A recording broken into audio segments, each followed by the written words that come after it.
And welcome to Thrift Shop Biography. This is the one about Esther Williams. Thank you for listening.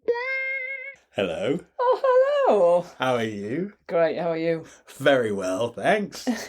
We're so polite. Yeah, it costs nothing. No, it doesn't. What have you been reading this week? Esther Williams' autobiography, $1 Million Mermaid. Yeah. What did you know about her before you read the book? I knew her as the person that does the water films. It's like Busby Berkeley numbers, but I don't even know if I've ever seen one. I just thought, that'd be interesting because she does that sort of synchronised swimming stuff in films. So that would be interesting. Yeah. A different angle of being an actor. Yeah. I didn't know anything about her, did you? I didn't even know there were swimming films. Did you not? When you brought this book to the table, I had no clue. I think I had an inkling that I knew vaguely the name. Oh. And, it says on the cover, $1 Million Mermaid. Yeah. I knew she wasn't a mermaid. Yeah. Did you hadn't really heard of her much? No. So to find out she used to be the #1 world's most famous box office star, Yeah. it must have surprised you. I'm very surprised at that. Yeah, we should know these things, shouldn't we? We should know these things, but I guess it's such a specialised... it sounds specialised, but at the time, it was a massive thing. Yeah, you must be aware of those Busby Berkeley sort of completely but they didn't all amazing... happen in water, did No, they? they didn't. But it's that, but in water, isn't it? It's the water version. Well, yeah, I know, but why would they have bothered to do that? Well, we now know. Yeah, okay. We now know. Actually, we do know. do. We'll explain later. Yes. So we both sort of found out this whole person's life from basically scratch. Yes. Did you love it? The best first chapter of any book we've read so far. Oh my God. It was just... shocking. Yes. You think, this lovely woman who's obviously lovely and does swimming films. And then it's like, boom, brutal account of a very interesting person's life. Yeah. Right, let's start. Should we just get on with it? We're going to have to, aren't we? Let's dive in. Let's dive straight in. Ooh. Okay, I think we should vote for doing this chronologically because chapter 1 gives a bit of away from later and we'll drop that in when it's due, yeah? Yeah, all right. Yeah. So her mum and dad, they're both farmers' kids, right? I think they met when they were 13, so they're nothing then, they were just kids. Hey, her mum's got a strange name. Beulah. Yeah, sounds like a whale. Why does it sound like a whale? Because you get a beluga whale. Oh, yeah. What's her dad's name? Jonah. Yeah. Oh, my God. Don't know his name, but he was a sign writer. Yeah, I love that. That's my favourite job. Writing signs. Actually, it's my favourite job to watch. Because watching sign writers, they get like a drumstick and lean on there. They've usually got the top and bottom line chalked out and then they just freehand it. I watch people doing it on TikTok. Do you? Yeah, it's amazing. It's so precise. And it's a disappearing art, that. Yeah, well, he was a sign writer for theatre. Yeah. I don't know how many times you need new sign. I guess every single time there's a new show. Tonight's show it finishes then. So they had must to have paint done them. it all. Yeah. So it's her a full-time dad job is a full-time sign writer for a one theatre. It's Yeah. amazing. It's really cool, isn't it? Yeah, and her mum's a teacher, right? Yes. So they met when they were 13 and courted for 9 years and married at 22. So in 1908, they settled in Utah. Well, they were on their way to California, but their money ran out, so they just had to stay in Utah. I don't think that was the plan. But hey, they ended up there. That's Mormons. But they're not Mormon, though, are they? No. They had 5 children. She, Esther Williams, was the 5th child, and at that point, her mum didn't want any more children. Oh, yeah. So she really tried to abort this kid by throwing herself down the stairs and hitting herself and stuff, like horrible things. Didn't work. No. So then she was born, but constantly told she wasn't wanted and handed over to her 14-year-old sister, saying, look, you raise her, I've had enough of raising kids, I want to go out and see the world. Yeah. So it's not a great start. Esther says that she thought of her mum more as a grandmother, Yeah. and her big sister Maureen was like her mum. Yeah, that's right. Yeah. But she had this older brother. When her brother is 6, which is 2 years before she's born, he was visiting his dad, who was signwriting, and he snuck next door to watch rehearsals. And there was a little kid about his age who was being a rubbish actor. And so he just put his hand up and said, I could do that. And he had to cry on cue, and he just wept. And the older actress said, oh my God, this kid's brilliant. Sign him. And he did the play, and then he got signed to the studios, and that's how he got into acting. And by the time he was 8... he was doing so well with acting that they moved to LA for his career. Yeah. His name's Stanton. Yeah. Yeah, he got a Hollywood career at the age of, well, not even 10 years old yet. No, and his whole family moved to LA. I mean, she must have been born around that exact time. So it was quite an upheaval. When they moved to California for his career, they didn't have any money until he got going. They literally bought a one-room house with mum and dad and the kids, and it was only over time when the dad could build extra rooms on the house that they actually got their own bedrooms and stuff. But Esther was born in that house, in the one room that they all shared. Could you imagine being another kid in that family? Oh, my God. Yeah, that was a lot of people's lives. Yeah, right. Still is, I suppose. So Stanton's golden boy. Yeah, he really is. And he's a good-looking little kid, and he can act, and he's getting work in movies. Yeah, he's definitely the apple of their eye. And he started off it was silent films at the beginning, right? Yeah. So, yeah, he's a little child star. Plus, he's bringing in the main income. And then, out of absolutely nowhere, he felt a bit ill one day. He was 16 by then. Felt a bit ill, went and had a lie down, died. Yeah. Just simple as that. The doctor came and he died. I mean... Burst colon. It's one day, yeah. His intestine was twisted and it burst his colon. Shocking, though, isn't it? It's shocking. Absolutely, completely threw this whole family. That's the first massive thing that happened to her. She was 8 and she absolutely adored her brother. Yeah. And he sounded like he really looked after her and nurtured her. And that absolutely ruined her parents, didn't it? Oh, it's like she lost her parents, basically, as well. Because they basically died, she said. And she's the youngest kid. Stanton was the oldest kid. And she kind of runs down the siblings in between. Because she said she's got an older brother. She said that he was a bit slow. Her older sister, she said, was a bit overweight. And the other older sister, she used a really good word for her, and now I can't remember it. It was said that she was just too moody. Right. So at 8 years old, she said, the parents have gone, my older siblings are rubbish. Yeah. It's up to me to carry the baton for the family. Yeah. She knew that she could do it. And she said overnight she went from 8 to 16. Yeah. And as you read this book, there are other bits she talks about when she's like an up-and-coming actress and stuff. And she's so assertive to authority and stuff. And I'm almost like, when I'm reading it, I'm kind of thinking, is she telling us the truth here or is she pulling her own chain? It's like, no, at 8 years old, she became 16. Yeah, she you had have to go grow back up to that. really fast. Yeah. Would this be a good time to drop in the beginning of the book? Because this is what she finds out. Yeah. Because she starts this book by telling us that basically way, way later in her life, she's going through a bit of a crisis. So she contacts Cary Grant's doctor because he's famously been taking LSD. And he's talked about it and it's in the news. And he's saying he's doing it with his doctor, it's controlled and it's helping him to understand himself. It's sort of self-therapy. And she goes to him and says, please, you've got to help me. I'm desperate. I need to do this. So she does. Basically, she has this total trip where she completely realises that when her brother died, she became him. He absorbed into her. In fact, weirdly, her mother took her to the morgue to look at his body. No one else, just her. So it's like her mother almost handed the baton on, saying, you're the next. And she went, it's me, it's all in me. I'm now Stanton. But then when she'd finished this trip and gone home, finally got alone and went into her bathroom and looked in the mirror, she's basically still tripping. She clearly saw half of her was her brother and half of her was her. To the point where she was touching her female side of her body and she felt the male side, her penis, twitching. God, it's mad. It's intense. That whole chapter, I was really blown away by her retelling of it as well. It was so intelligent. And she said she had, what did she say? She had a hermaphroditic phantasm that held her entranced as she discovered her divided body. I mean, she realised that LSD trip at the age of 37, her whole strange life and all of her achievements, it was only then, when she looked in the mirror, coming down from the residuals of the LSD, that she realised that when her brother died, she'd taken him and his responsibilities and everything about him on so much that he actually absorbed him. Yeah. I'm fascinated by this. Half man, half woman. It is absolutely amazing.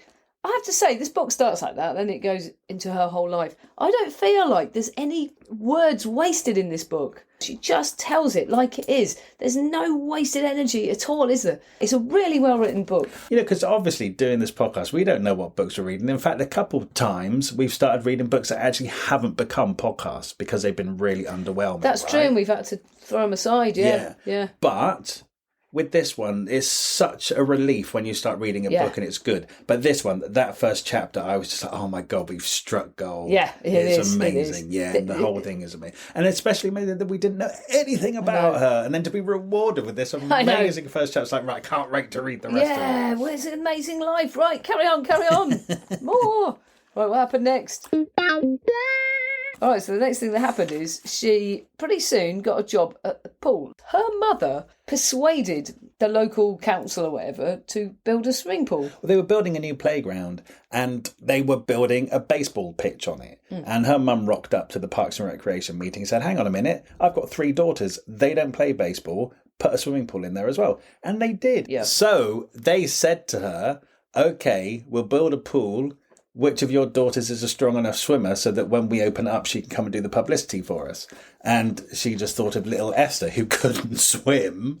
So she said to Maureen, take Esther down to the ocean, throw her in and teach her to swim. They had 3 days. And she did it. Yeah, she did it. But she said that when she got into the water, she felt an immediate affinity with it. That's right. And she was not scared of the waves. She was riding the waves before she could even swim. She kind of found her calling in life, didn't she? Yeah. In the sea. Yeah, she did. Within 3 days she learned to swim. Or did it happen then when she got into the pool to launch the pool? And even though she was kind of flailing about, everyone cheered her. Maybe it's that cheering that's the moment she felt an affinity with the water. Because kids who are sort of missing something, like love of their parents or whatever, it's always the applause that seems to fill that hole in the soul. She says in the book where she talks about doing the opening of the pool and swimming, like flailing about swimming, she said that the audience encouraged her by clapping. The last sentence of that bit is, I heard the applause. Exactly. Yeah. So it might be that. If I go into water, I get applause. I get love because people associate it with love. And it's never enough. It's never enough. It's never enough. Mind you, it gave her a really interesting life. And a really healthy body. That's very, very true. Swimming is very good all over. It's very good. Conditioner. She's stunning, isn't she? I mean, she has to have a stunning face. Yeah, she's she does. all over stunning. Well, she's like, if you think of that archetypal 1950s pin-up girl. What do they call it? Cheesecake. It's like all the teeth. It's all the shiny teeth. She doesn't have any teeth missing, no, which is a real bonus. It's a bonus. So when the pool opened, she got a job there. It says counting towels. Yeah. Why would you count towels? Check no one's nicked them. And then what happens if you count that there's one left? I don't know. I mean, anyway, she got 50 cents an hour, but she was able to use the pool. And because she could use it out of hours, the lifeguard, there were 4 lifeguards there. All men. And she would use the pool with them and they would teach her how to swim. But because they were men, they taught her to swim in the strokes that men used. Yes. Like the butterfly. The butterfly stroke, which was only used by men. I didn't know any of this. There's a whole history of swimming. Because she said when she then trained up and won competitions with this man stroke, she said at that point, because no girls ever swam with that stroke, she was winning, but then eventually they separated the strokes in the competition, so you couldn't win with a stroke that was obviously a stronger stroke than the ones girls usually use. But back then it was so rare to even have girls in swimming competitions. So she's a good swimmer. Yeah, she's really, really good. And she is spotted by a trainer called Eileen Allen, who's a coach at LA Athletic Club. And, it's because she's actually swimming at the Olympic Stadium and she won the 50 metres. So this trainer spotted her and took her to this athletic club, which you'd have to be quite wealthy normally to join. But she got trained for free because she had potential and she was on the team. She was 10 years old at this point. Yeah, so she's trained really professionally from that point. She was at the pool pretty much every single day for the rest of her life, actually. So she became, with the Los Angeles Athletics Club, she became part of the swim team. And she went touring, entering competitions. So from the age of 10 through her early teens, she's becoming a professional standard swimmer. Yeah, incredible. And she loved it, apart from one problem, which is a fairly bloody big problem. Oh. This boy lived in the neighbourhood. He was 16, she was 13. And he was called Buddy McClure, and he was a neighbour. And his mother had died, and his dad was gone, and he was living on his own in this house, trying to fend for himself. And he was chatting to her mum.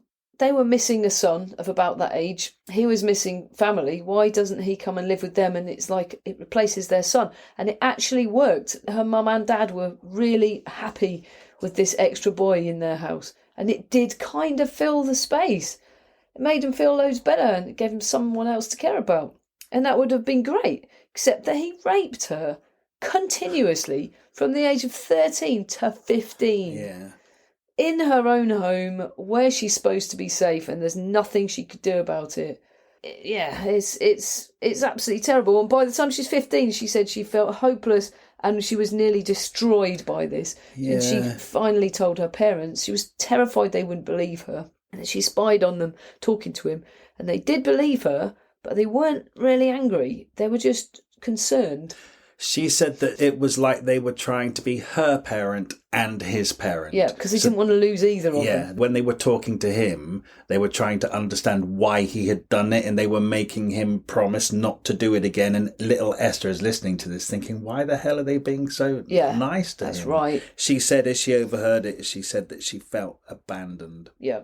So anyway, she said she did the thing that she always would do, and she ran out of the house and went to the swimming pool because that was her only safe place at all in life. She got changed, came out, and standing right there was Buddy in her safe place.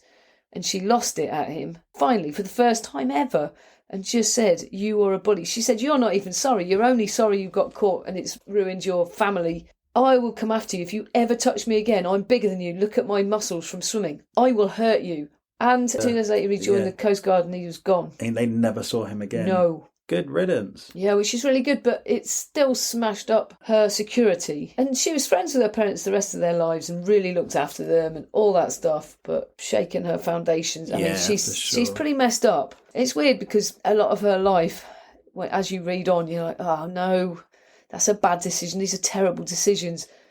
And then when you go back through the book, before we do this, I always go back through the book and I sort of piece together it as a bigger picture, including the foundations of what made her her. I sort of realised how really messed up she was. She was, and she does make bad decisions to the point where at the age of 37 she has to go and have LSD therapy. Yeah. So she knows it, but at the same time I'm constantly in awe at how this young woman stands up to men in authority. Me too, absolutely. And I think that's because she had the strength to stand up to Buddy. Yes. And she says, she realises... She discovered then that if you stand up to a bully, you diminish them. Yeah. And look, he went. And they can crumble. Yeah, it was her first lesson in standing up to bullies, and it was the first of many. Because this is 1937. Yes. And women do not have any power. They at don't. all. Especially the places she finds herself ending Oh my up God. in. Women are just there for the taking, aren't they? Oh my God, seriously? Yeah. So it's 1939. Over the last couple of years, she's continued to stay on the swim team, go to events and competitions, and then at one event, she wins 3 races. She gets 3 gold medals, and she becomes the national swimming champion. Of America. Incredible. Which makes her qualify for the Olympics, which would be really great if it wasn't 1939, as World War II is happening. Anyway, just before that, she gets signed by this swindling bastard Roger Marchetti, which she doesn't know at the time, encouraged by her coach, and she was signed a contract for 20% of her earnings, which seems fair. Yeah, for If an he didn't agent. bleeding swindle. Yeah, he was a crook. But Yeah. because she was national swimming champion and she's a 17-year-old girl who looks really good in a swimsuit. Yeah. And she's got all her teeth. She's got all her teeth, and she's very beautiful. So she's ending up on like the cover of Life magazine Yeah. and stuff because she is stunning. Yeah. So obviously she got a lot of attention very quickly. Yeah. It just so happens that her coach knew Roger Marchetti and they were both a bit crooked in all fairness. And he was a film agent. He said, studios. we'll get you casting. I know the head of casting at Fox Films, etc. So at the age of 17, she was already being touted as a potential Hollywood star. But she really didn't have her head screwed on. That wasn't an ambition of hers. It wasn't at all. She wanted to swim. Yeah, but of course the Olympics was cancelled because it was going to be held in Berlin in 1940, which was never going to happen really, was it? So it was cancelled, so she was absolutely gutted. It was cancelled for cause. 1944 as well. Yeah, of course. so it wasn't until Long-lasting World War. 1948. Yes, mad. And so she said the next Olympics I could have been in was in 1948. But by then I was one of the biggest box office stars in the world. Yeah. It's amazing. But anyway, the opportunity came up to be in the San Francisco World Fair, which the descriptions of that are absolutely amazing, aren't they? I'm amazed that that's even a thing. At that level, yeah. the pools and the extravaganza that they put on in 1940. We don't have anything like that now. Do you know what I we? thought that? And then I realised it's Cirque du Soleil. There's a water show in Vegas. It's called O, the letter O, but French for water. As well. Yeah. And it's totally and utterly in a pool. jaw-droppingly amazing, and it's all set around a pool with purpose-built $2 million theatre with a pool in, and it's absolutely incredible. So I just realised, I wish I could have seen that. I have seen that. Oh, wow. I have. You can go to Vegas and see that. The Aquacade. Yeah, but you have to go to the venue where it's built to see it, because you can't tour with a pool. Mm-hmm. So it's worth going.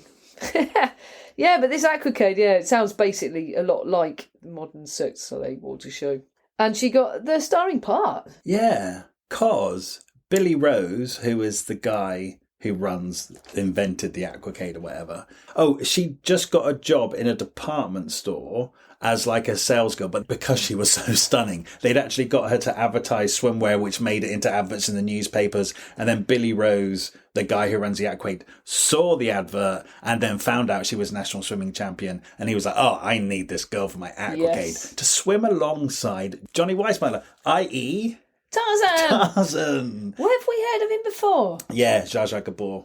Oh, what, did she just sleep with him? But she slept with everyone, apart from the people she didn't, who really madly wanted to sleep with her. Yeah, that's right. But she couldn't sleep with everyone, but she let us know that even people that didn't sleep with her wanted to sleep with her desperately.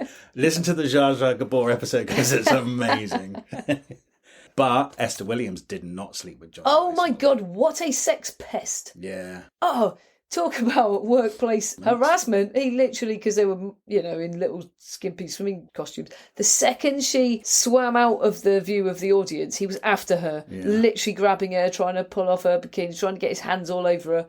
She said she never swam faster, even in the Olympic standard competitions. The second she got off, she swam for her life, ran for it. He was always chasing her, always had an erection. I mean, absolute utter menace. Then there was an MC of that show who would, as soon as his microphone was away, he'd talk absolute filth to her of what he wanted to do to her. Billy Rose trying to seduce her boss, who was also married to her co-star. Mm-hmm. I mean, that's just that job. That's just on this swimming show. On this one. Sexual harassment from every angle. I mean, actually almost dangerously so. Really running for your life, plus mental. Oh my God. It makes you wonder if she couldn't swim as fast as she could. Yeah, Johnny what would Weissmuller actually happen to her? Well, he would have caught her and probably raped her in the swimming pool. Sounds a lot like that, yeah. Really she says that she felt sorry for the woman who played Jane in the Tarzan films, because obviously in Tarzan he just has this tiny loincloth. And she met her and she said to her... So you're a total pest. Yeah. She said, I bet he showed you his cock all the time.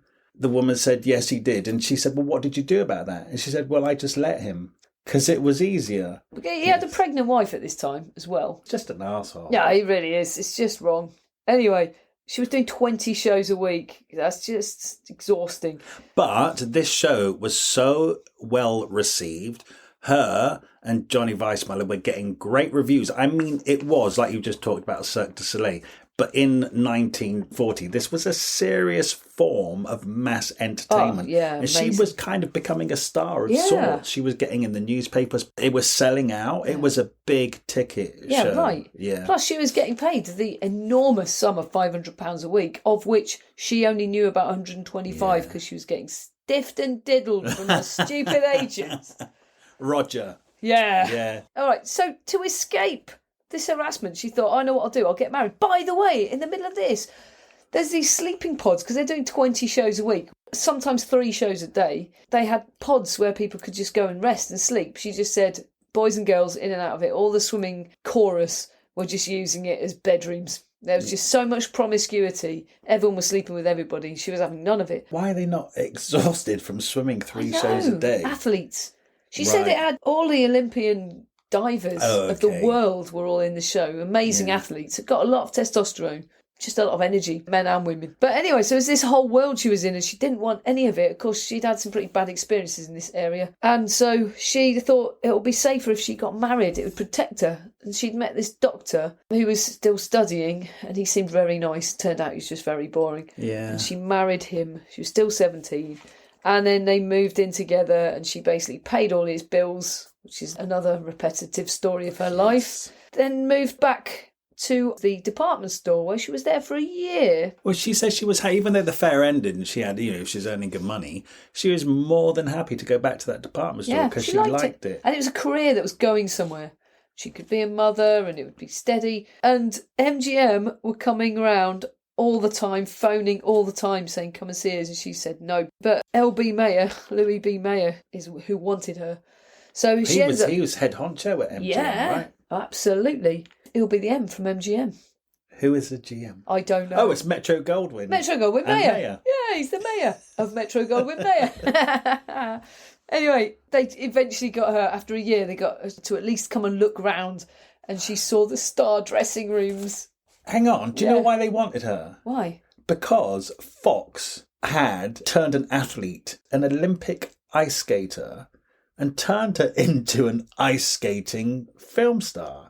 Are you aware of this? No. At this time, there were massive big budget films, all with these massive ice skating episodes. Okay, that's the next one we need to read, because I'd love to start watching ice skating. Well, we've got Torval and Dean.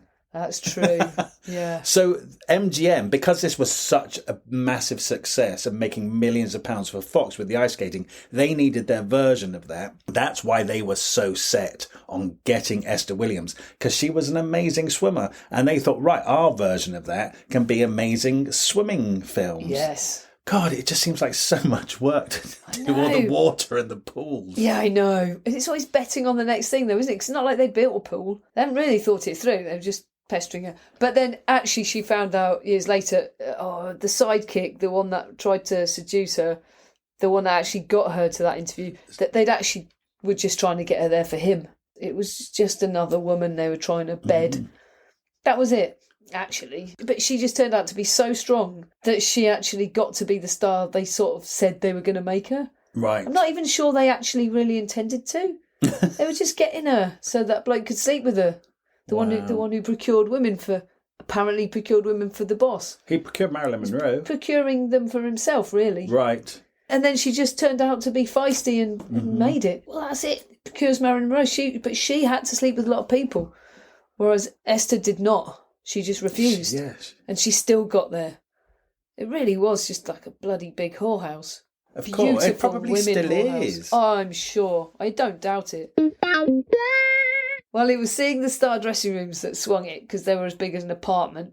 She suddenly imagined herself in one, saw all the star names on the dressing room. She was starstruck, basically. And then she took her husband to go and see the Ziegfeld Girl in the cinema, which was one of those extravaganza Busby Berkeley numbers. And she was absolutely lost in it. She could imagine herself in it. She thought, yes, I do want this life. Her husband flipped out, went actually seemingly completely insane, to the point where she had to run down the street and run to her neighbours to hide from him. Yeah, she stayed in the neighbour. She didn't know the neighbour, did she? And they said to her, stay in our house overnight, we'll lock the doors. Yeah, because he'd gone mad. Because she wanted to be a Hollywood film star. Well, she'd been offered a contract. She turned it down. Yeah. Because she's a level-headed girl and she doesn't get swept up in stuff. And her husband didn't want her to do it. Then she goes and sees Ziegfeld Girl, thinks, oh, I'd be ridiculous not to be involved in this amazing world. Decides she's going to do it. See, I think this is the role of men and women in 1940. Yeah. The man has to be the successful one. Yeah. It's demeaning to him if his wife is more successful. Yeah. So. And yet she was funding all of his studies. Yeah. You know, she can fund him, but not be someone. You've got to secretly shadow, be powerful. Yes, it's just those days. So there you go. Off she goes and never went back. It cost her $1,500 to divorce him. They were like, don't worry, you'll make more. Yeah. And she certainly did. Wow, she sure did. So she signed a contract with MGM. But she very cleverly said, because it takes 9 months to make a baby, she thought it would take 9 months to make her into a film star. So she put it into a contract. I will not start on any actual film until 9 months of training has passed. So they tried to put her in a film and she said no, which completely flipped everyone out that she said no. Because she'd done a screen test with Clark Gable, who was an absolute utter asshole, made her cry. They'd sat down to do that audition. He snogged her a few times in front of Carol Lombard, who was his girlfriend. Yeah. She didn't get any lines out. He snogged her again, and then he got up and left. And she wept because she just felt totally abused. They spliced together the shots of her doing the lines to the stand-in, and then Clark Gable kissing her, and then her crying, and it looked like she was acting. And they'd spliced it together so well it made it look like she did a brilliant screen test, but she was crying because she'd been humiliated. Because Clark Gable had got up and said, Carol Lombard, I told you I'd kiss a mermaid today, and they walked off laughing. And they were just taking a piss. But he was an arsehole. And that name stuck. She became known as the Mermaid. Yeah, that's how she got that title.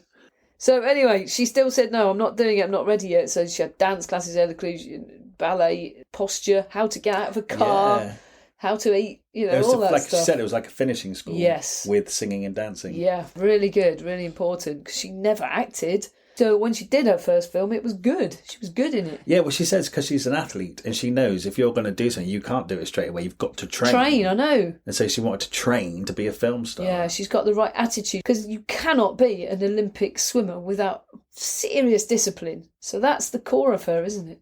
I guess as well, because it wasn't her dream to be a film star. She was happily working in the department store. They really wooed her and kept on to her to the point where she kind of thought, okay, I'll come and be a film star. She's not eager. She's not desperate for her big break. It gives her power to say no, gives her power. And she stood up to L.B. Mayer. Nobody stood up to him, apart from Catherine Hepburn. Yeah, because they were really good mates, weren't they? Yeah. She said, I think only me and maybe Catherine Hepburn had this sort of relationship with him. And she said people like Lana Turner would sit on his lap and call him daddy. Esther Williams and Catherine Hepburn had a much different relationship with him. And it kind of turns out that Louis B. Mayer respected those two more than the other women. How mad does he sound, though? When he has a fit, I know. He has her in the office. She describes this more than once. He lies on the floor and rolls around foaming at the mouth, but literally like rolling around on the floor. And she says, get up. He's like a toddler having a tantrum. I tried to picture a grown man standing up and then actually getting onto the floor to roll around on the floor. It's weird. Yeah, it's really weird. Did you as well try to picture that? Yeah. Frothing at the mouth and rolling around. Yeah, Esther Williams is saying to him, people can hear you outside the door. And he's like, oh, they're used to it. I do it all the time. And then she has to mother him. Yeah. And she gets tissues and dabs at the corner of his mouth. And like says, come on, calm down. It's like, this is possibly the most successful man in Hollywood. Yeah. And he's a fucking child. It's bizarre. No, it's really, really weird. Yeah. I mean, Catherine Hepburn never mentioned any of that. Yeah. I bet she just liked him too much to give his secrets away. She's just honest. She's just sick of this patriarchy, isn't she? Yeah. She's just going to spill it all out. Yeah. Anyway, so she gets put in a film finally. Oh, it's Sam Katz. That's the little weasel who was trying to seduce her. So it's possibly that he got her out of that department store just for himself. It's possible they never really wanted to make her into this swimming film star at all. And it was just a seduction thing because apparently he tried that on loads of them. And then he had to build her a pool. So, because it's only then he built her a pool. So they weren't going to do it, were they? It was all talk. And then after she turned out to be a feisty, woman with actual potential, then they built her a pool. He built a $250,000 pool so they could make her swimming films. I mean, to be honest, it wasn't for her. It actually was for the studio because they made that money back 100,000 times over. Didn't they just? Yeah, didn't they? But it also had all this elaborate plumbing into all these jets and what exactly like the Bellagio now or all that sort of stuff where you can choreograph the water shooting out. That's when it was invented. It was actually invented right there and then for Esther Williams. Amazing. Yeah, they'd never done it before. Pretty amazing. It is really amazing. A lot of stuff was invented. That first film invented synchronised swimming as we know it today.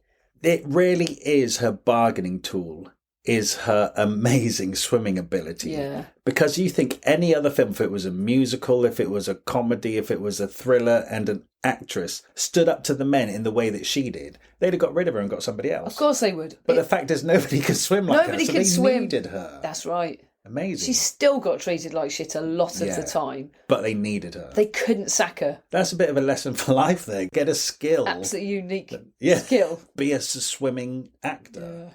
like a really strong swimming actor, because you can't get fired because another actor can't swim as well as you Yeah, can. unfortunately, half time it meant she couldn't get a body double either, Yeah, which right. is annoying. But anyway, so the first film she was in was a guy named Joe. That was with Van Johnson. They did 6 films together. I've never heard of Van Johnson. Oh, I've discovered him recently. Have you? Yeah. I bet he'll pop up more now. Oh, he's totally a film star from that era. Well, he obviously so now you was. know his name. You will see him. Yeah, more. I bet. I tell you why. He's quite nondescript looking. He's very blonde, very American. Like, he doesn't stand out in a crowd. Right. But for a moment in time, he was a real famous heartthrob. He just hasn't lasted as a name like Clark Gable or, Yeah, but then I didn't know who Esther Williams was until I read this book. True. So, Yeah, that's true. Well, he's probably languishing in a thrift shop somewhere waiting for us to discover him. And then she got cast in an Andy Hardy movie, which was a series of films that Mickey Rooney was in, all of them. And they always had some love interest, and she was that love interest of that film, and they tested out a lot of new stars. And they had a swimming routine where he met her underwater, and she kissed him on the cheek, and he just turned to the camera and went, woo! And she became the woo-woo girl. Yeah, she really was a hit in that film. Yeah. She started getting lots of fan mail. Do you know they hid it from her? They didn't want her to know how well received she was. They're worried she'll ask for more money. I love the fact that in that thing with Mickey Rooney, they just wanted her to swim underwater, but she started twirling around backwards and going round and round, looping around. And they didn't even know she could do that. Because the funny thing through her whole career is she's the only one who actually knows about swimming. She doesn't have a coach saying you should do this or a choreographer saying that. So she's completely in charge of herself, which sometimes is to her detriment because she's not thinking, because she gets herself into some dangerous situations, doesn't she? Oh, no one's gosh. looking out for her because nobody understands swimming except her. She's on her own. She says at one point she has to do all of her health and safety assessments herself because then nobody gets what she's doing and they don't know the danger. They're just like, jump off that.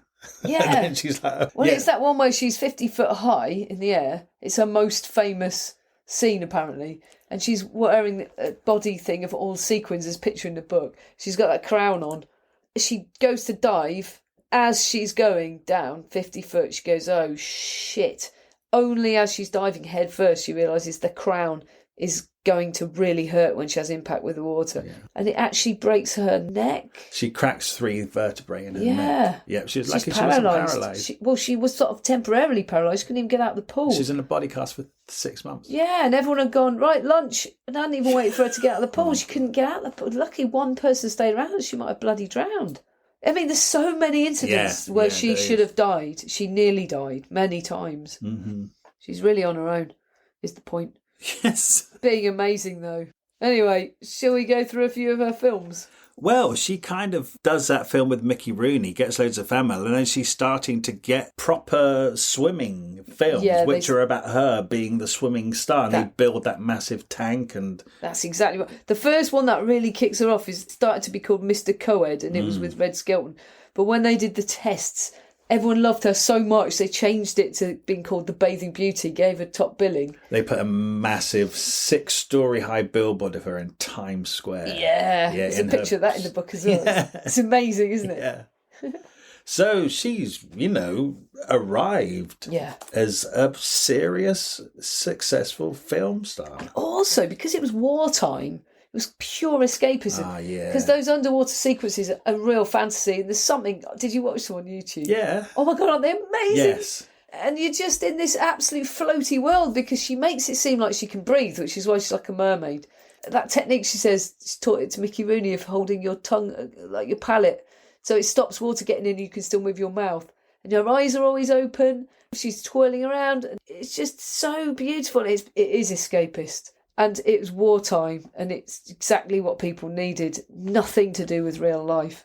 So that's why it was such a massive hit in the 40s, I imagine. And the extravagances of it. And there was like 150 extra beautiful women. Imagine all the soldiers would have gone to the cinema, seen all these legs. And of course, nobody would have really ever seen anything like that before. No. And it would have been amazing. They would have been used to seeing musicals at that point with dance routines, but not in water. No, also she said because when it's water and obviously bathing costumes and stuff, you could get away with a lot more sort of sensual sexual stuff that the censors would have cut if it wasn't underwater. In one of the films, she was with Rex Harrison and he was in bed having a dream of her, and she was in his dream. She was in water and swirling around, being very seductive. She said she knew in 1944, whenever, that would have been cut, but because she was wet, Yeah. it was Because it was a dream, she's passed. swimming. Yeah, and she called it Rex Harrison's wet dream. Yeah. Yeah, she wouldn't have even been allowed in his bedroom if it was in real life. Katharine Hepburn said that when she did a film with someone in a similar era, she was in bed, and when her male co-star got into bed, she had to get out of bed and say something like, "I'll get you a hot water Exactly. bottle." They could not be seen in bed together, Yeah. even fully clothed. Forget about even remotely sex. They could just not be in bed together. Wow. Swimming passes the censors. Swimming passes the senses, Yeah. even though she's looking amazing. And what would underwear have been in 1940? Oh, yeah, it you're would have right. been the same, but like a swimsuit, Yeah, right? So exactly. effectively, they've got She looks around naked it. half She the time. looks naked. Yeah, She looks like she's got underwear totally. on. Yeah. And also, partly to do with the publicity working alongside, it made the two-piece bathing suit the must-wear of the whole season from the moment she was in her first film for the rest of the decade, I think. And it was totally her and the publicity team that made that happen. It was very, very cool, the swimwear of that era, because of her. In fact, she made swimming fashionable. Even swimming itself. She invented swimming. Yeah. Nobody had ever swum before. But no, she does say the word synchronised swimming wasn't even a thing. They called it water ballet. And years later, they developed it as an Olympic sport. And she was part of the people behind yeah. actually fighting to make it recognised as a proper sport. And now it's in the Olympics. And it's still unbelievably similar. And all the techniques and everything are the same as they used in those films back then. They did invent it. But did Busby Berkeley invent it? Well, he didn't. Did he? Did he do the first Or one? was he too drunk? What do you know about him? Oh my God! I didn't know Busby Berkeley was a drunkard. I didn't know that until I read this And book. now I don't really know He's a anything drunken about him. genius because he just did all those amazing. She says that he's possibly the only genius she'd worked with. So that means, wow, that guy was amazing. I don't really know anything about him. I know the musicals and the routines. I know it's always the big numbers. Oh my God, some of the things she says to do with health and safety. She describes there's this huge circle of water, there's 150 girls sat all around the pool, then they're swimming in formation, and on this, bang, he shot a gun as triggers because there's water and all this stuff, so nobody could miss it. But it shattered her nerves every time. It says bang, and all the girls would do this, bang, the girls do that. Meanwhile, she's 80 foot in the air, holding a trapeze, horizontal, facing down to the water, with her toes onto this other bar, so she's ready to let go. And she held so tight, she broke a toe. Yeah. And then at this bang, she's got a swing, swing, swing, and then dive into the water. It's ready to go. Bang, the first thing happens with all the women. And at that point, all this smoke is let off, which he failed to tell her was going to happen. So all this coloured smoke goes off, and she can't even see the pool. She shouts, "I can't see the pool anymore." He goes, "Oh, for God's sake, Esther," I'm paraphrasing, "just bloody let go. You know where the bloody water is, and if you don't hit it, you'll soon know about it," or something like that. Bang, she swings into this cloud, swings back and dives into oblivion. And when she hits the water, she thinks, "Oh, thank God I'm still alive." Wow. Jesus Christ. Yeah. And everyone goes, "Oh, you know, all the most dangerous ones are all the fan favourites. It's all they want to talk to her about." Oh, it's amazing when she's just like, horror of the memory of it. Water skiing, did you see that online? Yes. Oh my God, well, that's amazing. Insane that they kind of, she's known for swimming and stuff, and she's very big box office star for swimming. Oh, we're going to do a new film, water. She's never water skied in her life. They're like, "Oh, it's water, Esther can do it, it's water." Yeah, but I can't water ski, Jesus. So as she's pregnant, yeah, she says it's your totally different muscles in your legs, never mind skills. So she learns to water ski because she's a brilliant human being. But it's like not just water skiing, but water skiing with something like 200 water skiers behind her. It's like Busby Berkeley, but in Florida Keys. And there's aerial shots. And there's just all these bloody water skiers in formations. Insane. You can Google this, water skiing Esther Williams, and you'll see it. And then there's some point where there's water explosions there, water explosion there. And she's describing the fact that she goes, "Right, I'm responsible for myself, so I'm going to memorise where those underwater geysers or explosions are, because there's no marker to show me where they are, and I don't want to water ski over one." It's only her making that decision to look where they are. And she's short-sighted, so she can't wear her glasses. So her when she's glasses, she swimming can't bloody or- see. Oh my God. I mean, it's amazing that she never was killed or paralyzed. No, close calls. That time she says she's diving down to that pearl. She rests her head on this pearl. And she says it's called rapture, which I didn't know. I thought it was just a Blondie song. I never really thought about what it means. That the word rapture means when you're just dying, basically. Is it specifically drowning? Or? It's too much carbon dioxide. You're starved of oxygen because you've been under the water for too long. So is it specifically water, or just if there's any no air I situation? don't know about that. But because she's so confident and comfortable under the water, and it happens to scuba divers as well, because she's so relaxed down there, if she's not careful and she's down there too long, you starve your brain of oxygen, but actually that's quite nice. Right, and she's a little lightheaded. Yeah, it's like a dreamlike state, which is why they call it the rapture. Yeah. Yeah, and that happened to her. And because nobody knows swimming or Nobody anything, had a clue. Nobody's timing her. Yeah. I mean, nobody's paying any attention to her at all. They just see her down there looking quite happy. Yeah, and she was kind of improvising, which she obviously did a lot, and there was this pearl underwater, and so she just stroked the pearl and then rested her head on it. She was absolutely going. She was thinking, I'm going to have a little sleep. And the director goes, Esther, get your head. Obviously, some underwater speakers. Get your head off that pearl. It's just been painted. Esther, you're going to wipe the paint off it. For God's sake, get your head off it. And she heard this voice and went, oh no, I suppose I'd better go back up to the top. And if he hadn't yelled about that paint, she would have drowned, definitely. And the worst one is that underwater room. That was horrifying. And he stopped breathing reading that. That was the Rex Harrison film, I think, because it was like a dream, and they needed to put her behind a window to make it look like she was swimming in his bedroom. They painted the tank black, but they also painted a roof on it so the studio lights wouldn't go in. Oh yeah, that would be why. And then she has a trapdoor, but because it's all been painted black, she can't find it. She can't bloody find it. And nobody noticed what was going on. A green light on it, or you just think health and safety, put a fucking light on it or something. Well, this is the first time they're because it's the doing first everything. time. It's all the first time. So she nearly died again. Yeah, because she's swimming around this room, desperate, swimming down, waving at all the people in this booth who were just having a sandwich and chatting to each other. She could vividly see them having a sandwich and chatting to each other. Not one of them was looking at her. She absolutely nearly died. And then suddenly, like one of the props men, I think, saw her.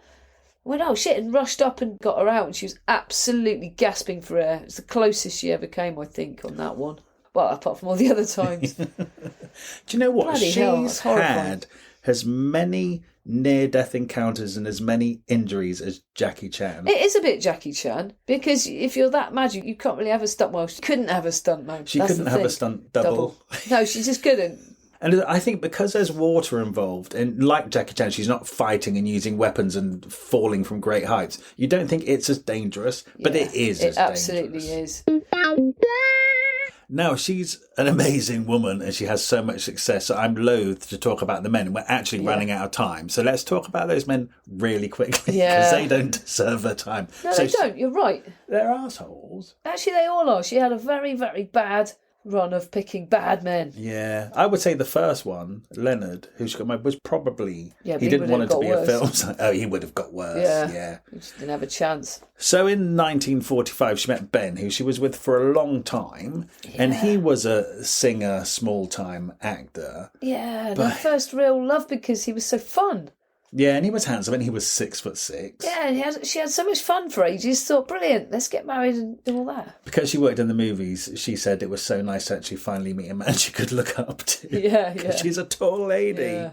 Yeah, so they married in 1945, but quite soon he started causing trouble because the first film she did after getting married was this film in Mexico called Fiesta, where she played a bullfighter. And actually the Mexicans weren't fond of Americans at that time. True. Plus, they really insulted them. First by making a female matador, which just wasn't a thing. Mm-hmm. And then all the shapes of the Mexicans were short with big arses. So they couldn't body double for her because she couldn't actually do the matadoring. So they had to ship in some Spanish, smaller-assed, taller blokes. And that really, really upset them. Anyway, that's just a side note. Carry on. But Ben was there with her, but he would spend all day getting drunk and obnoxious and actually causing trouble in the hotel, and things escalated. He punched someone. He ended up getting expelled from Mexico. Yeah. So already they've not been married 5 minutes and Ben is really beginning to cause trouble. But it just seems like throughout their whole marriage, she's making the money. From the moment they got married, he just rode her coattails, basically. It says she used to come home every night and he'd have some other person there with this business deal proposition. Yeah. And she was buying him businesses and he was basically running them into the ground. He was a gambler as well. Gambled, yeah. And he said that he would go out. He made friends with Lucille Ball's husband, Desi, and they'd go out to the racetrack together or to the casino, and Ben would try and keep up with Desi Arnaz gambling, who of course is a multi-millionaire. I'll tell you what else, he was a massive womaniser. If he's Ben. running around with that womanising husband of Lucille Ball's. Yeah. She said she lost so many friends in Hollywood because of his awful behaviour. This is really telling about what an arsehole he is. Before they'd had any kids, she got pregnant and she miscarried. And of course, that's devastating for her. But she miscarried after 5 months and nobody had diagnosed that. Yeah. They had to remove it. Absolutely epically traumatic. Yeah. He knew that was happening and he was out playing golf. And then he came to pick her up and he was all smiles. And she was like, wow, he just does not get it. And telling golf stories. Wow. She was devastated and then had to sort of feel like she had to hide it. A little bit, that's of those times. Yeah. But massively, he's an absolute twat. He's a total idiot. He's just having a laugh. He's just married a golden ticket. Yeah. There's no respect at all. He's gambled all the money away. There's one point where they both go on a tour to support one of her films. They're in Vegas and she's made it all happen. They're getting 20 grand a week. He's spending it in 2 nights gambling, just throwing it away. Yeah, wow. And eventually she finds out because one of their financial advisors or whatever it is, managers, is on his deathbed and he calls her and confesses that they've been laughing at her for years. They've spent over 10 million of her money. The 2 financial advisors have had holidays off it. Yeah. They've taken money out of all the property that he's bought. They're 1.5 million in debt. He was an alcoholic gambler. Yeah. And she stayed with him she had 3 children with him, stayed with him a long, long time. She did try and get his career going because she thought if he's mind you, he did used to sing for, and you know how actors in musicals... dubbing over Yeah, so he people, was the dubbing singer for a couple of famous actors. Yeah. So he kind of had some work. But he had no interest in pursuing his own career. He didn't want to work. He loved playing golf. He loved partying. It's an absolute waste of space. And when she got her divorce granted, she said, I'm fed up of being the living my husband makes. Right, yeah. That's fair enough. And then she went mad for a bit and had these 2 affairs at the same time when she was on a film abroad, having a lovely time. And one of the 2 was Jeff Chandler, who was her co-star. Oh, yeah. Gorgeous. Every single one of these men, there's a photo of most of them in the book. Gorgeous, beautiful men. She had an affair with Victor Mature as well. He was very handsome. She did actually while she was still married. Jeff. So yeah, Jeff's in the middle of a divorce and he's absolutely beautiful and they have a great time and he wants to marry her and pay off her debt, which is $750,000. They took on half each. Don't know how drunk Ben was going to pay that. But she still had businesses. She had a swimwear business with Fred Cole and a swimming pool manufacturing business. I think they were hers, those. She was on the front cover of Life magazine called The Mermaid Tycoon. Exactly. Yeah. Except he was just spending it all. So I don't know if she got any of that in a divorce, but hopefully. But anyway, she had this opportunity to marry this beautiful, lovely man and have her debt paid. And then he said, come upstairs one lovely romantic evening. And she went upstairs and he's dressed as a woman, like fully beautiful, fancy clothes, makeup, wig, everything. And she screamed a horrified scream. And I can imagine the shock would shock you to the core if you weren't expecting it. Yeah. I think he possibly should have talked to her about it before.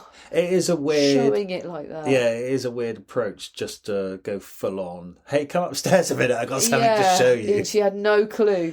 And when he was out at some point, she went to find his stash and eventually found this sort of hidden cupboard and walked in. It was a large walk-in wardrobe. She said it was like the fanciest, most expensive gowns, accessories, diamonds. It was like a rich fashion woman's wardrobe and it was all his, so it was a big deal.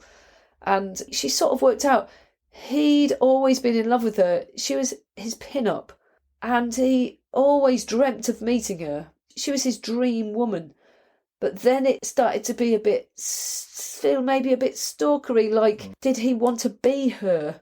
And then was he fantasizing about her? And then she said, when you're making love to me, who are you when you're doing that? And he said, yes, I'm a beautiful woman making love to you in my head. I see myself as a beautiful woman making love to a beautiful woman. I could see how that would be too much to deal with, I think. Yeah, it's not what she wanted, and that's fair enough. But you see what I mean? The mind flip of that. The reality, it's like, am I actually your fantasy? She said, oh, my underwear I was missing. Were you wearing it? Yes, I was. When you were wearing it, were you masturbating? Yes, I was. So she's like, I'm your fantasy, I'm not real, this isn't real. I'm just explaining that. She didn't just run away because of that. It just really flipped it all. It's a bit sad because he was obviously lovely and he died too young from a back operation gone wrong. And also because she ends up with a total and utter wanker. Fernando Lamas. Fernando. Yeah. I watched him on, it says he did what's the show he did? The Johnny Carson show. He was on it about 50 times as a regular guest because everyone loved him. He's an absolute tosser. To me, in this modern world as a woman, there's stuff he said, the way he said it, I couldn't stand him. I was like, how has this strong, amazing woman married this total prick? Because he's so handsome. I hate that it's as shallow as that. She said it was like a roller coaster in bed and all that. And she left her children for him. She left her children with a drunken father for this man who didn't want anything to do with her children. That was just definitely... to have a good sex life. You know what I mean? It's like, really? That was definitely a red flag when he built her a house and only built one bedroom with an ensuite. She knew he wasn't interested in her kids right from the start, because they nearly had an affair 7 or 8 years earlier, and then she realised no, because he's not interested in kids. That's what she actually said in the book. But do you know what as well? She says that when they did go and live with their dad, they were nearby, and she said that she would still cook their dinners and then drive them to the house and then come back. So she'd be working all day. And then she kind of makes out that's a regular thing. And then I kind of think that after reading the Joan Collins one, where she says she was such a brilliant mother, actually turns out she wasn't. I'm wondering if there's a bit of that going on here. I don't think she was at all, because she'd been having these two affairs whilst working on a film abroad. I don't think she'd been there for them. Plus, the 16-year-old boy at this point had got into drugs. She talks about it a little bit. Then he'd gone off on a motorcycle, had a crash. He ended up in rehabilitation for a year. They were going off the rails. They needed their mum, and she chose this man over her kids. You're right. And he said to her, can you give up being Esther Williams? And she said, can you give up fucking around? And they both gave up those two things. For 22 years, right? He still was a dickhead. But so she gave up being Esther Williams. Well, she could have given her up to be a mother, not to be this man's wife. Yeah. If she could give up her career, do it for your kids, not for this absolute arsehole.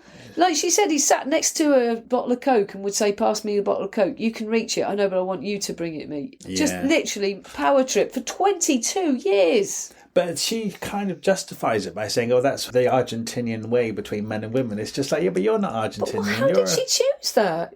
I don't quite understand how she was so strong and chose that man. You know why? What I think why? Because she says what happened to him when he was 12 years old, and I think perhaps she likens it to what happened to her at the age of 8. So when he was 12, his mum and his dad both died young when he was about 4. And then the family mausoleum was getting full, and so they had to move it. But in order to move the bodies, somebody from the family has to be there. And the aunt, who had custody of 12-year-old Fernando, sent 12-year-old Fernando to be there when they opened the coffins of his mum and dad, who had rotted at this point. Yeah.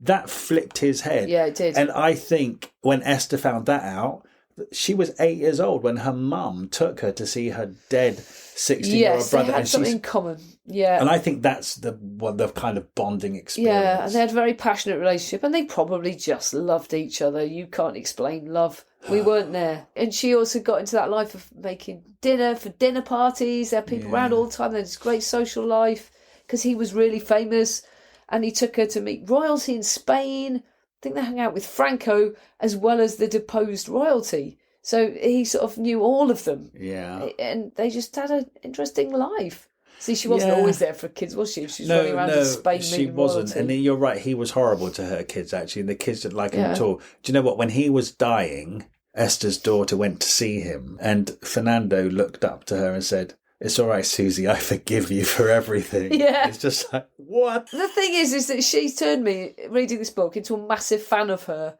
And so I really don't want her to have made this stupid decision, but she did. So I was struggling to be a fan of her whilst supporting this 22 years of absolute stupidity. Yeah. Although she might have loved him. But when he dies, she goes, I can be me again. And then spends all of her life trying to repair her relationship with her kids, as well as meeting a man who gets her into the Olympics. And she's a commentator for the water swimming. Yeah. The water Olympics. The water aspect of the Olympics. Sure. So all in all, it's an annoying blip of 22 years, but the rest of it's brilliant. Who knew when you found this book and brought it over, who I knew nothing about, I would love it this much. Also, this is a long book, right? And there's so much we haven't talked about. We haven't even talked about Joan Crawford. We've missed out absolutely tons. And there's lots of Hollywood tales and stuff. Loads. And I think possibly, if it wasn't really on our radar, I don't think many people listening would know about Esther Williams, The $1 Million Mermaid, and would think about reading the book. Well, I would say go and read it, because it's brilliant. Yeah, it's great. It's a great book. Thank you so much for listening to this episode of Thrift Shop Biography. We love making this podcast and we're absolutely thrilled that so many of you are already listening. You could really help us out by leaving us a review somewhere, wherever you listen to this podcast. And if you could share us, tell your friends about us, or drop some links on social media. We have a Facebook page called Thrift Shop Biography, so make sure you come over there to hear about the episodes first and what else we're up to. Okay, see you next week. And if you're new here, there are loads more episodes now to go and listen in the back catalogue, so make sure you go and enjoy them. Okay, thank you very much.